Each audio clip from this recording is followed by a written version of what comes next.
बिस्मिल्लाहिर्रहमानिर्रहीम। अस्सलाम वालेकुम डियर स्टूडेंट्स, होपफुली आप सब इंशाल्लाह ठीक होंगे।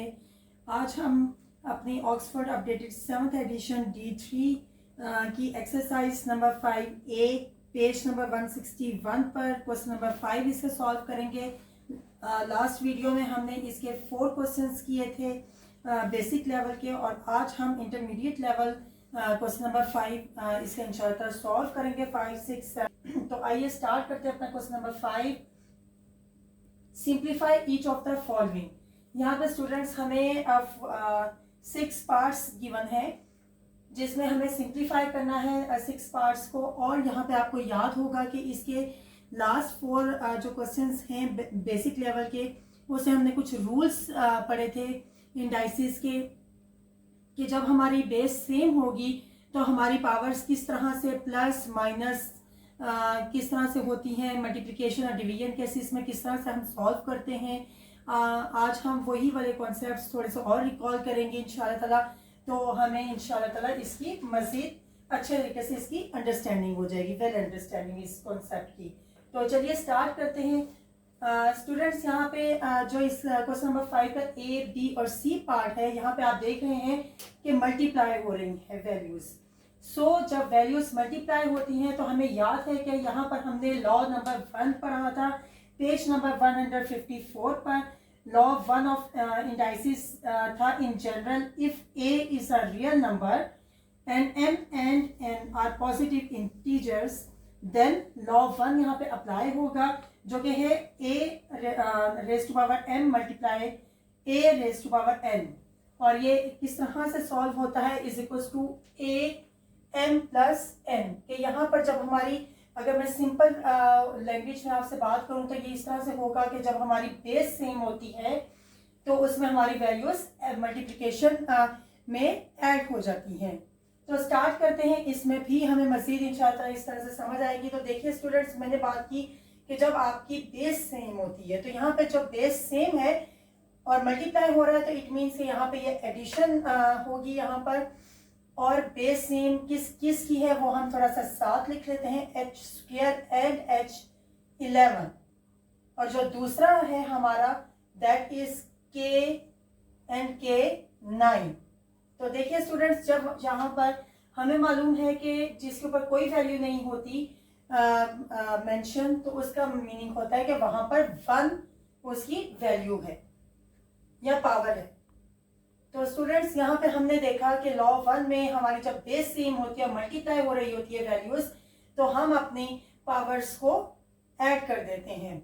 और हमने एक और चीज भी देखी थी स्टूडेंट्स के जब हमारे 2 टर्म्स के दरमियान में कोई और मैथमेटिकल ऑपरेशन गिवन नहीं होता, तो इट मीन्स कि वो हमारा हम वहां पर मल्टीप्लाई कर रहे होते हैं। तो यहाँ पर हम किस तरह से लिखेंगे, h2 प्लस 11 k1 प्लस 9।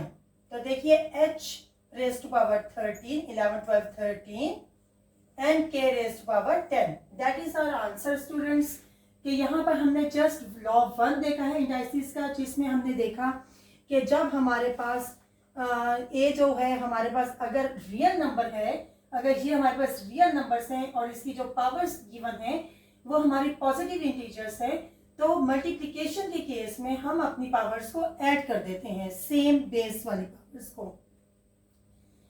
यहाँ इस केस में हमारे पास 2 रियल नंबर्स हैं जिसे हम कह सकते हैं that is h and k। तो यहाँ पर हमने h को भी हमने एक साइड पर एक साथ लिख लिया है ताकि हमें उससे एडिशन करने में आसानी हो, और k को हमने दोनों वैल्यूज को एक साथ लिख लिया है। और उसके बाद हमने अकॉर्डिंग टू लॉ नंबर 1 हमने उन पावर्स को ऐड कर दिया है। सो द रिजल्ट और simplification of this part is h raise to power 13, k raise to power 10। Students, यहाँ पे मैं एक छोटी सी बात यहाँ पे मेंशन करना चाहूंगी कि आपके पीछे बुक पर जो आंसर गिवन है वहां पर वो 1 पावर के उसमें लिखा हुआ है, और 3 जो है वो थोड़ा सा बिग करके इस तरह से लिखा हुआ है कि ऐसे लग रहा है कि ये 3 शायद इससे से मल्टीप्लाई हो रहा है, बट वो एक्चुअली थोड़ा सा, मैंने लास्ट लेक्चर्स में भी ये बात काफ़ी बार मेंशन की है कि थोड़ा सा प्रिंटिंग में ये इशू आ जाए तो ये हो जाता है। अदरवाइज इट्स 13 और ये 13 है और h की ये पावर है h raise to power 13 and k raise to power 10। Hopefully आपको इस पार्ट की समझ आ गई होगी। तो बी पार्ट करते हैं, उससे हमें मज़ीद इंशाअल्लाह ताला इसकी समझ आ जाएगी रूल नंबर 1 की। जी स्टूडेंट्स, बी पार्ट में हमारे पास जो वैल्यूज गिवन है वो है -m raise to power 7 n raise to power 3, multiplication sign है यहाँ पर, एंड 4 मल्टीप्लाई हो रहा है m और n के साथ, और m की यहाँ पर जो पावर गिवन है that is 11 n raise to power 9। यहाँ पर भी स्टूडेंट्स मल्टीप्लिकेशन साइन की वजह से हमारा लॉ नंबर 1 की हम फॉलो करेंगे, और ये ध्यान रखिएगा कि ये जो माइनस साइन है ये हमारा मल्टीप्लाई हो रहा है, इसलिए ये जस्ट इन्होंने विद इन ब्रैकेट लिख दिया था। और यहाँ पर भी हम लास्ट पार्ट की तरह जो हमारे सेम रियल नंबर्स जिन्हें हम कहेंगे वो हम साथ लिख देंगे। जो फर्स्ट वैल्यू है वो है m raise to power 7 m raise to power 11, और यहाँ पे जो है ये 3 और m raise to power 3 m raise to power 9, और ये मल्टीप्लाई हो रहे हैं स्टूडेंट्स। तो अकॉर्डिंग टू लॉ नंबर 1 हम इन वैल्यूज को ऐड कर देंगे। तो देखिए स्टूडेंट्स, यहाँ पर हमारा 7 + 11 means it's 18 and m raise to power 9 + 3 means it's 12। तो और ये साथ में सॉरी हमने 4 भी लिखना था क्योंकि ये 4 भी इसमें कांस्टेंट वैल्यू भी गिवन है। तो स्टूडेंट्स ये हमारा यहाँ पर आंसर है -4m 18 n raise to power 12। Students इसका सी पार्ट करते हैं हम, जो कि बिल्कुल इसी पैटर्न पर है, और वो आपको इंशाअल्लाह ताला इजीली वो आप कर सकते हैं, समझ आ जाएगी आपको। 11 p raise to power 6 q raise to power 7, multiplication sign means rule number 1 follow किया जाएगा। यहाँ पर भी 2p rays to power 3 q 10। तो स्टूडेंट्स यहाँ पर भी हम जस्ट यही करेंगे कि जो हमारी यहाँ पे थोड़ा सा जो चेंज है वो यही है कि हमारी जो कांस्टेंट वैल्यूज हैं वो हम यहाँ पर 11 × 2 वो साथ कर देंगे। बाकी जो वैल्यूज हैं हमारी वहाँ पे जो बेस जिसकी सेम है वो हम एक साथ लिख लेंगे, ताकि हमारी उसमें एडिशन में कोई इशू ना हो सके। थोड़ी सी कंफ्यूजन हो जाती है क्योंकि अगर हम साइडों में लिखें तो समटाइम्स स्टूडेंट्स कंफ्यूज होकर P6 को Q के साथ कर सकते हैं। तो इसलिए साथ लिखने से एक एक्स्ट्रा स्टेप तो हो जाएगा, बट हमारे लिए इजी भी हो जाएगा। 11 2s are 22, 6 + 3 कर देंगे क्योंकि दोनों की बेस सेम है, 7 + 10, so it would be p raised to power 9 q raised to power 17। so students ये हमारे सी पार्ट का आंसर है 22 p raised to power 9 and q raised to power 17। ये हमारा रूल लॉ नंबर 1 था यहाँ पर ए बी एंड सी में, क्योंकि मल्टीप्लिकेशन जब भी हो रही होती है नंबर्स में तो वहाँ पर हम अपना लॉ नंबर 1 या रूल नंबर 1 फॉलो करते हैं कि बेस अगर सेम हो तो वैल्यूज को या पावर्स को ऐड कर दिया जाता है। यहाँ पे हम इसे डी पार्ट देखते हैं। डी पार्ट में थोड़ा सा डिफरेंट होगा कि वहाँ पे डिवीजन हो रही है, तो इसलिए उसके लिए रूल भी हमारा डिफरेंट होगा। जी स्टूडेंट्स, क्वेश्चन नंबर 5 का डी पार्ट है h raised to power 9 k raised to power 6 divided by h raised to power 5 k raised to power 4। So students जो मैं थोड़ा सा आपको डिफरेंट कह रही थी तो वहाँ पे मल्टीप्लाई हो रहा था फर्स्ट 3 पार्ट्स में, ये लास्ट 3 पार्ट्स में हमारे पास जस्ट ये डिफरेंस है कि ये डिवाइड हो रहा है। तो यहाँ पे हम अपना रूल नंबर 2 फॉलो करेंगे। रूल नंबर 2 क्या है स्टूडेंट्स, ये पेज नंबर 155 पर गिवन है कि in general if a is a real number and m and n are positive integers such that m is greater than n, then log 2 of indices a raised to power m divided by a raised to power n is equals to a raised to power m minus n। और जो एक और condition given है that is if a is not equals to 0, क्योंकि अगर हमें मालूम है कि अगर हमारा डिनोमिनेटर में 0 आ जाएगा तो और या हमारा इसमें तो हमारा ऑब्वियसली का आंसर भी 0 आ जाएगा, और यहाँ पे हमारा एरर आ जाएगा। डिनोमिनेटर में 0 होने का मतलब है कि हमारा आंसर एरर में आएगा, और न्यूमिनेटर में अगर 0 होगा तो ऑब्वियसली वो आंसर तो बिल्कुल 0 हो जाएगा। सो उन्होंने ये बताया है कि आपका जो रियल नंबर होगा वो आपका 0 नहीं होना चाहिए। और यहाँ पे हमारी जो वैल्यूज है वो बिल्कुल सेम वही रूल है, जस्ट उसमें ये डिफरेंस है कि मल्टीप्लिकेशन में हम अपनी पावर्स को ऐड करते हैं, बट इन डिवीजन हम अपनी पावर्स को माइनस करते हैं। तो देखिए यहाँ पे डिवाइड हो रहा है, तो हम यहाँ पर क्या करेंगे, आप इस चीज को थोड़ा सा एक चीज इस तरह से भी लिख सकते हैं अपनी अंडरस्टैंडिंग के लिए। अदरवाइज अगर आप ना भी लिखना चाहें ये चीज तो इससे फर्क नहीं पड़ता, क्योंकि हमें मालूम है कि सेम जो हमारी बेस है उसमें जो पावर्स गिवन है उन्हें जस्ट हमने माइनस करना है। और दूसरी बात कि हमने लास्ट लेक्चर्स में ये भी बात की थी कि जब हमारा डिनोमिनेटर में कोई वैल्यू होती है सेम बेस के साथ, तो जब वो ऊपर जाती है तो वो माइनस साइन के साथ वैसे भी जाती है। तो ये हमारा लॉ नंबर 2 भी इसी चीज को सपोर्ट कर रहा है, 6 minus 4। So students 9 minus 5 means it would be 4 and k raised to power 2. So it's our answer, h raised to power 4, k raised to power 2। ये हमारा आंसर है। यहाँ पे डिवीजन की वजह से हमने माइनस किया है। नेक्स्ट पार्ट देखते हैं स्टूडेंट्स इस क्वेश्चन का।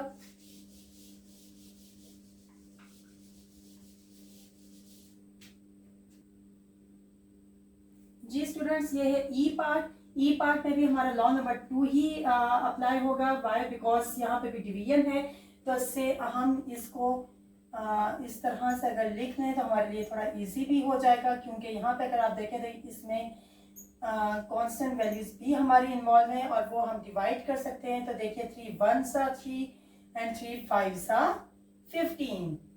तो ये हम अपना यूं लिख सकते हैं m8 minus 2, क्योंकि लॉ नंबर 2 में सेम बेस में हमारी पावर्स माइनस हो जाती हैं। यहाँ पे कोई वैल्यू मेंशन नहीं है, इट मीन्स के यहाँ पर इसकी पावर 1 है। सो 5m8 minus 2 is 6 और n raised to power 6, 7 minus 1, that is our answer students। ये हमारा आंसर है जो हमने सिंप्लीफाई किया है। इस क्वेश्चन का लास्ट पार्ट देखते हैं।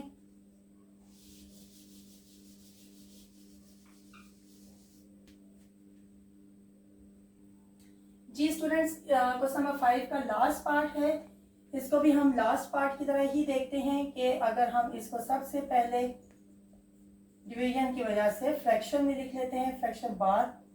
दोनों वैल्यूज अगर स्टूडेंट्स हम देखें तो दोनों वैल्यूज नेगेटिव की हैं, और हमें ये मालूम है कि मल्टीप्लिकेशन एंड डिवीजन में अगर दोनों वैल्यूज नेगेटिव होंगी तो वो नेगेटिव साइन कैंसिल हो जाते हैं। माइनस माइनस मल्टीप्लाई करने की जैसे प्लस हो जाता है, और डिवीजन में हम इसे कैंसिल कर देते हैं। यहाँ पे देखें तो ये भी कैंसिल हो सकती हैं जो हमारे पास वैल्यूज है, 2 1s are 2, 2 5s are 10। सो यहाँ पे हम 5 लिख देंगे, और उसी तरह से 5 minus 1, क्योंकि x की यहाँ पे वैल्यू पावर कुछ भी मेंशन नहीं है, it means it's 1, y raised to power 6 minus 3। So x 5 minus 1 is 4 and y 6 minus 3 is 3। यहाँ पर भी लॉ नंबर 2 ही हमारा अप्लाई हुआ है बिकॉज ऑफ डिवीजन साइन, और सेम बेस में हमने अपनी पावर्स को माइनस किया है अकॉर्डिंग टू द लॉ। और जहाँ पे हम मजीद सिंप्लीफिकेशन का यही मीनिंग होता है कि मजीद जितना आप सिंप्लीफाई कर सकते हैं आप तब तक करें। तो हमने यहाँ पे अपनी जो हमारे पास कांस्टेंट वैल्यूज गिवन थी उन्हें भी सिंप्लीफाई किया है। 2 और 10 जो है वो डिवाइड हो सकते हैं, तो हमने उनको भी डिवाइड किया है 2 के टेबल पर। और हमारा जो आंसर हमें मिला है that is 5x 4y raised to power 3। Hopefully students आपको इस पार्ट का भी अच्छे से समझ आ गया होगा। It's very easy students. हमने जो लॉस पढ़े थे आप उन्हीं को अपने जहन में अगर रखें। क्वेश्चन नंबर 5 हम इंशाअल्लाह इजीली कर लेंगे। जी स्टूडेंट्स, क्वेश्चन नंबर 6 में भी हमने सिंप्लीफिकेशन ही करनी है। यहाँ पे हमें जो पार्ट्स गिवन है वहाँ पे आप देखिए तो ये लिखा हुआ है a² और ये विद इन ब्रैकेट इसका, और यहाँ पे जो पावर दी गई है that is cube multiply by a, और ये भी विद इन ब्रैकेट और इसकी पावर जो दी हुई है हमें दैट इज 5। यहाँ पे 2 रूल यहाँ पे या 2 लॉ हमारे यूज होंगे students, law number 1 and law number 3। यहाँ पे अगर आप खुद देखें तो आपको फील होगा कि यहाँ पे लॉ नंबर 3 जो है हमारा दैट इज a। ये मैं पेज नंबर 157 पर हमारे 156 पर हमारे गिवन है law number 3। In general if a is a real number and n are positive integers then law 3 of indices is a m, यानी कि उसकी एक पावर गिवन है और विद इन ब्रैकेट भी एक और पावर हमारे पास गिवन है, n is equal to a m n. M यहाँ पे जो स्टूडेंट्स लिखा हुआ है इट मीन्स कि यहाँ पर हमें इसे m और n को मल्टीप्लाई कर देना है, जो भी पावर्स हमारे पास होंगी। और यहाँ पे लॉ नंबर 1 भी अप्लाई होगा क्योंकि यहाँ पे मल्टीप्लिकेशन साइन है और सेम आपकी जो बेस है उसके साथ है। सो यहाँ पे ये दोनों लॉ हमारे अप्लाई होंगे। तो ये क्वेश्चन सॉल्व करना स्टार्ट करते हैं तो उससे इंशाअल्लाह मजीद अच्छे तरीके से आपको इस क्वेश्चन की समझ आ जाएगी। सो स्टूडेंट्स, यहाँ पर सबसे पहले जो हमें काम करना है वो ये है कि जिस तरह से हमारा लॉ नंबर 3 हमारा पहले अप्लाई होगा कि हमें ये दोनों पावर्स को मल्टीप्लाई कर देना है। और यहाँ पर ये तो एज इट इज आ जाएगा क्योंकि हमारा यहाँ पे जस्ट ए की पावर गिवन है, ए रेज़ टू पावर 2 3 6। तो देखिए स्टूडेंट्स, यहाँ पर हमने लॉ नंबर 3 के अकॉर्डिंगली इतना सॉल्व कर लिया है। अब हम अपना लॉ नंबर 1 यहाँ पे अप्लाई करेंगे, जिससे हमारे पास जब सेम हमारे पास बेस होती है तो हम इसकी जो पावर्स होती हैं वो मल्टीप्लिकेशन के सिचुएशन में हम ऐड कर देते हैं। So the answer of this part is a raise to power 11। So students, ये इसका बी पार्ट करते हैं, उससे भी इंशाअल्लाह आपको अच्छे तरीके से समझ आ जाएगी। जी स्टूडेंट्स, बी पार्ट यहाँ पे हमारे पास है। यहाँ पर भी हम law number 1 and law number 3 को ही अप्लाई करेंगे। सबसे पहले हम अपने लॉ नंबर 3 के अकॉर्डिंगली देखेंगे कि हमारे पास ये जो है यहाँ पे जो पावर्स हैं हम इन्हें मल्टीप्लाई कर देंगे। 3 मल्टीप्लाई बाय 7, ये 3 और ये 7, मल्टीप्लीकेशन साइन एंड यहाँ पर हमारी दूसरी वैल्यू के साथ भी यहाँ पे दो पावर्स हमारी गिवन है, B4 और होल में ये 5 हमारे पास है। तो यहाँ पे हम मल्टीप्लाई जब according to the law number 3 करेंगे तो b raise to power 3 7 21 multiply by b raise to power 20। अब हम अपना लॉ नंबर 1 यहाँ पे अप्लाई करेंगे कि जब हमारी बेस सेम होती है मल्टीप्लिकेशन की सूरत में हमें यहाँ पर अपनी पावर्स को ऐड करना है। So it would be 41। Students, b part हमारे यहाँ पे कंप्लीट हो चुका है।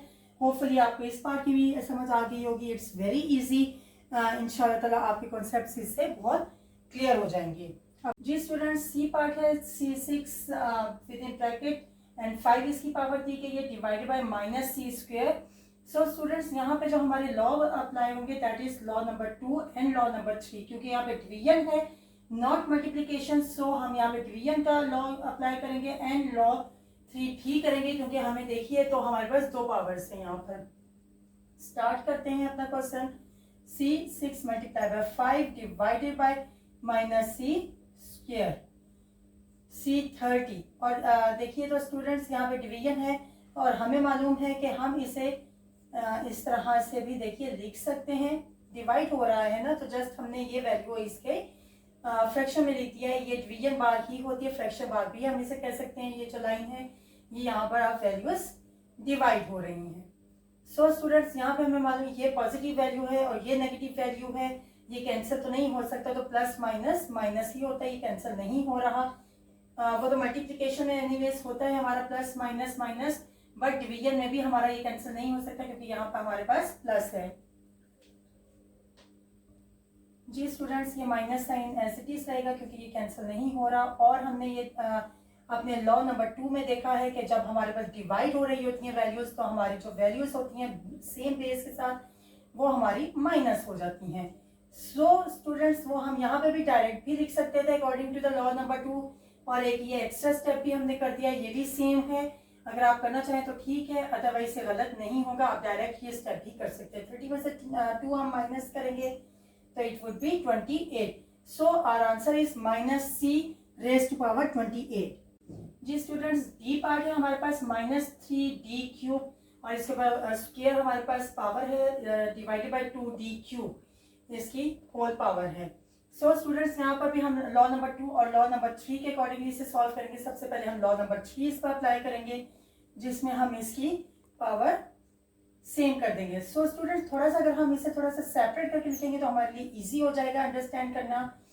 तो ये -3 के ऊपर हम ये वाला स्क्वायर लेकर आ रहे हैं, ये तो d³ था तो इसके ऊपर भी स्क्वायर, क्योंकि स्क्वायर तो होल के ऊपर है, डिवाइडेड बाय 2 के ऊपर भी क्यूब आ जाएगा और d के ऊपर भी क्यूब आ जाएगा। क्योंकि ये जो पावर होती है ये हमारे होल नंबर के ऊपर होती है, और ये जो अंदर वाली पावर होती है ये इंडिविजुअल सिर्फ जस्ट इसी टर्म के ऊपर होती है। -3 को हम जब -3 ही के साथ मल्टीप्लाई करेंगे 2 टाइम्स मीन्स, और ये 3 2s कर देंगे, डिवाइडेड बाय 2 को हम 3 टाइम्स मल्टीप्लाई करेंगे, and it's d³ -3 multiply by -3 it would be +9, क्योंकि हमने अभी बात की थी कि माइनस माइनस मल्टीप्लिकेशन में ऐड हो जाता है। वैसे भी एक बात याद रखिएगा कि जब भी आपकी इवन में पावर होगी तो आपका माइनस साइन ऑटोमेटिकली फिनिश हो जाएगा, बट अगर इसकी जगह पर ऑड में आपके पास पावर होती तो वह आपका minus sign as it is रहता। So d6 divided by 2 2s 4 2s 8 d³।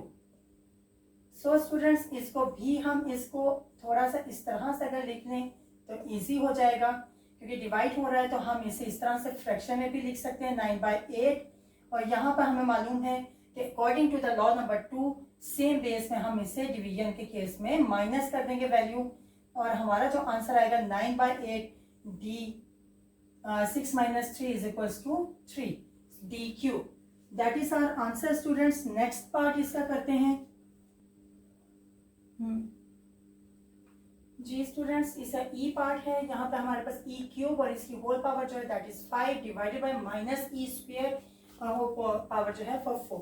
According to the law number 3 हमारे यहाँ पे हम एक ही सेम पावर कर देंगे, इसका मल्टीप्लाई कर देंगे दोनों पावर्स को, divided by -e² multiply by 4, e15 divided by -e2 4s 8। So students यहाँ पर हमने बात की थी कि जब हमारे पास माइनस दोनों वैल्यू के साथ माइनस होगा तो वो कैंसिल हो जाएगा, बट एक वैल्यू के साथ जब माइनस होगा तो वो एज इट इज रहेगा।